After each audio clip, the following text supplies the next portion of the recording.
আজ আমি আলোচনা করব মানসিক অবসাদ প্রসঙ্গে। মেন্টাল ডিপ্রেশন, অবসাদ আজকের যুগে এক গোপন মহামারী। আজকের আলোচনার বিষয় অবসাদ থেকে মুক্তির উপায় কিভাবে। আমাদের সমাজে সর্বস্তরে নারী পুরুষ আবাল বৃদ্ধ বনিতা কম বেশি বিভিন্ন সময় আমরা অনেকেই, প্রায় সবাই এই মানসিক অবসাদের শিকার। চলুন আমরা দেখে নিই এই অবসাদ থেকে মুক্তির উপায় কিভাবে। প্রথমেই বলবো যে আপনি যখন অবসাদগ্রস্ত, আপনার স্ট্রেস ছিল, সেটা বেড়ে টেনশানে পর্যবসিত হয়েছে, তার থেকে আপনার অ্যাংজাইটি, তার থেকে অবসাদ, একটা লং জার্নি। তো যখন আপনি অবসাদগ্রস্ত, তখনও মুড়ি মুড়কির মতো সেলফ মেডিকেশন করবেন না, বা সাইকিয়াট্রিস্ট কনসাল্ট করে ওষুধ খাওয়ারও দরকার নেই। আমরা এখন দেখে নেব যে ওষুধ ছাড়া কিভাবে অবসাদকে নিয়ন্ত্রণ করে নেওয়া যায়। আপনি নিজেই চেষ্টা করলে সেটা করতে পারেন। প্রথমেই যেটা বলবো যে বাড়ির লোককে এগিয়ে আসতে হবে, কেননা যে কোনো ভালো জিনিস ভালোবাসা দিয়েই হয়। আপনি যখন অবসাদগ্রস্ত, আপনার যখন আর বাঁচতে ইচ্ছে করছে না, আপনার কিছু ভালো লাগছে না, আপনার বেঁচে থাকার ইচ্ছে চলে গেছে, তখন আপনার বাড়ির লোকজন যদি আপনার পাশে থাকেন, আপনার পিঠে হাতড়ি রাখেন, তারা আপনার সমস্ত কথা শোনেন এবং আপনাকে সহযোগিতার হাত বাড়িয়ে দেন যে না, আমরা সবাই পাশে আছি, তোমাকে এখান থেকে বেরিয়ে আসতে হবে, এটা একটা টেম্পোরারি ফেজ মাত্র, তাহলে দেখবেন খুব তাড়াতাড়ি আপনি অবসাদের কবল থেকে বেরিয়ে আসতে পারবেন।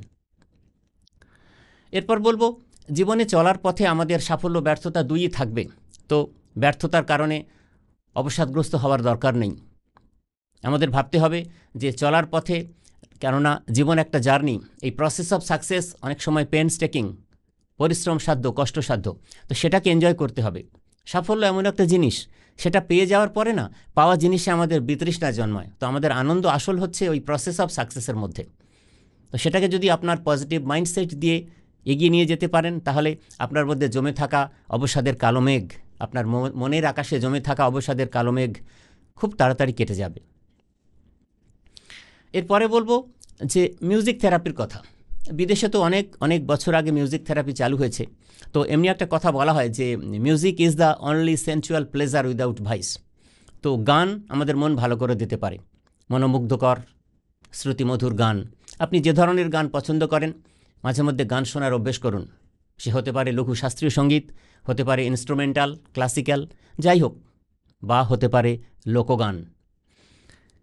এই গান আমাদের মন ভালো করে দিতে পারে। যারা অবসাদগ্রস্ত, তাদের আরেকটা কাজ করতে হবে, এই গুমরে গুমরে কাঁদলে চলবে না। অবসাদের কথা মন খুলে বলতে হবে। সে বিশ্বস্ত এমন কাউকে, অন্তত একজনকে বলতে হবে। তিনি বাড়ির কেউ হতে পারেন, কোনো বন্ধু হতে পারেন, বা কোনো বাইরের মানুষ যাকে আপনি বিশ্বাস করেন। তো মন খুলে অবসাদের কথা যদি আপনি বলতে পারেন, তো এটাতে ডিপ্রেশন ভেন্টিলেশন হয়, এটাতে ক্যাথারসিস মেথডে আপনার মন থেকে দুঃখ গ্লানি বেরিয়ে যাবে এবং আপনি অবসাদের কবল থেকে বেরিয়ে আসতে পারবেন। এই প্রসঙ্গে যেটা বলার, যে সবসময়, কেননা নেগেটিভিটি আমাদের থট প্রসেসকে বিকৃত করে, তো আমাদের নেগেটিভ পিপল এবং নেগেটিভ ইনফ্লুয়েন্স থেকে আপনাকে দূরে থাকতে হবে।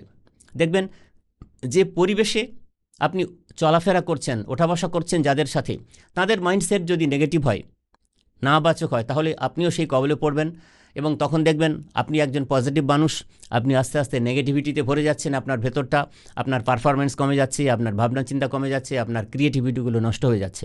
তো সচেতনভাবে you have to avoid negative people and negative influences to cope up with depression. এরপরে যেটা বলবো, ব্যায়াম চর্চা, শরীর চর্চা। আপনি পুকুরে সাঁতার কাটুন, অফিসে যাচ্ছেন যে পথে, ফেরার সময় অন্য পথ দিয়ে বাড়ি ফিরুন। কিছুক্ষণ সময় ছুটির দিন শিশুদের সঙ্গে খেলাধুলা করুন। ছোটদের মন সবসময় সুন্দর, পবিত্র, ফুলের মতো নিষ্পাপ থাকে। আপনার নিজের ভেতরের যে ইনার চাইল্ড, সেটাকে এক্সপ্লোর করুন। আপনি বাচ্চাদের, শিশুদের সঙ্গে, আপনার নিজের সন্তান না থাকলে প্রতিবেশীর সন্তানদের সঙ্গে, অনেক বাচ্চাকে নিয়ে হৈ হৈ করে কিছুক্ষণ সময় কাটান, দেখবেন আপনার মধ্যে অবসাদ কমে আসছে। কারণ এই যে এক্সারসাইজ, ফিজিক্যাল এক্সারসাইজ, এই যে সাঁতার বা সাইক্লিং, এগুলো যদি করেন, আমাদের শরীর থেকে প্রচুর পরিমাণে endorphin, feel good hormone secretion হয়, সঙ্গে সঙ্গে ডোপামিন, সেরোটোনিনের সেক্রেশনও বাড়ে এবং তখন আস্তে আস্তে অবসাদের মাত্রা অনেকটা কমে আসে। এরপরে যে কথাটা বলবো, লোনলিনেস, একাকিত্বই কিন্তু অবসাদের প্রথম এবং প্রধান কারণ। তো চেষ্টা করবেন একা না বাঁচতে, পরিবার পরিজনদের সঙ্গে বাস করুন, বন্ধুবান্ধবদের সঙ্গে বাস করুন যখন আপনি পড়াশোনার সূত্রে স্কুল জীবনে বা কলেজ জীবনে বাইরে রয়েছেন। মোট কথা, একাকিত্ব কিন্তু অবসাদ খুব তাড়াতাড়ি ডেকে আনে। সেজন্যে সবসময় সামাজিকভাবে মেলামেশা করতে থাকুন, বাস করুন পরিবারের লোকজনের সঙ্গে। এরপরে আসি লাফিং থেরাপির কথায়। তো আজকাল দেখবেন আমাদের সমাজে লাফিং ক্লাব চালু হয়েছে। আপনি আশেপাশে যদি কোনো লাফিং ক্লাব থাকে সেখানে সকালবেলা জয়েন করতে পারেন। হাত ঊর্ধ্বমুখী করে হা হা করে হাসুন সবার সাথে একসঙ্গে। প্রথমেই খানিকটা অড লাগবে, খানিকটা হাস্যকর লাগবে, কিন্তু এই লাফিং থেরাপি আমাদের এন্ডরফিন, ডোপামিন, সেরোটোনিন সিক্রিশনে ভীষণভাবে সাহায্য করে, আমাদের মুড সুইংকে কন্ট্রোল করে, আমাদের মুড স্ট্যাবিলাইজ করে, আমাদের বিহেভিয়ারকে কন্ট্রোল করে, আমাদের মাইন্ডফুলনেসকে অনেক পাওয়ারফুল করে এবং অবসাদের মাত্রা অনেকটা কমে আসে।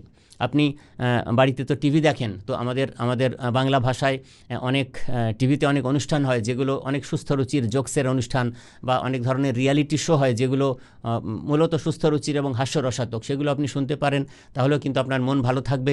মন ভালো হওয়ার এই অনুষ্ঠানগুলো দেখলেও আপনার অবসাদের মাত্রা অনেকটা কমে আসবে।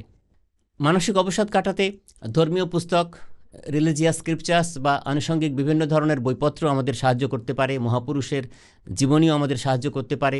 আপনি আরও একটা কাজ করতে পারেন, সময় সুযোগ থাকলে আপনার চারপাশের, আপনি যে ধর্মাবলম্বী হন না কেন, আপনার বিশ্বাস, ফেথ, তাকে কেন্দ্র করে আমাদের বিশ্বাসের উপরে আমাদের জীবনের অনেক কিছু নির্ভর করে। তো আপনি কোনো একটা ধর্ম প্রতিষ্ঠানের যে চ্যারিটেবল প্ল্যাটফর্ম আছে, কাজকর্ম হয় সমাজসেবামূলক, সেখানে যোগ দিন।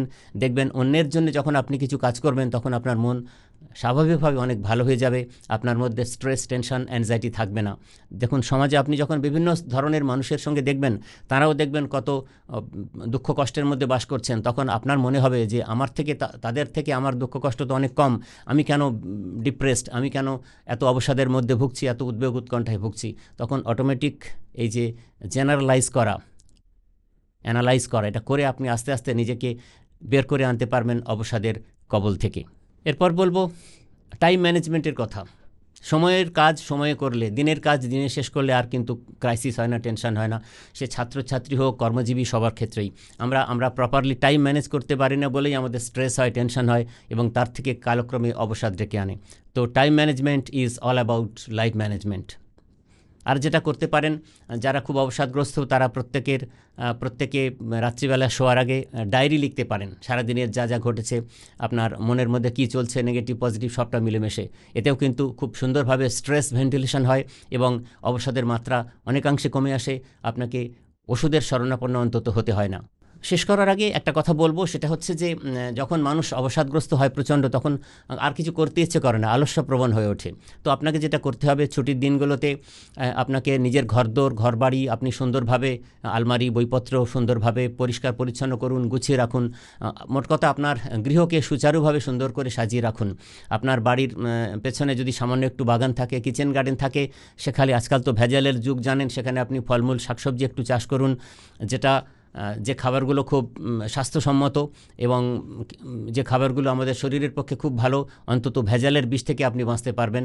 আপনার দুটো কাজ হলো, আপনি ভালো খাবারও পেলেন, নিজের বাড়িতে চাষ করা, সেটাও একটা আনন্দের, এবং পাশাপাশি আপনার অবসাদও সেখান থেকে কাটিয়ে উঠতে পারবেন।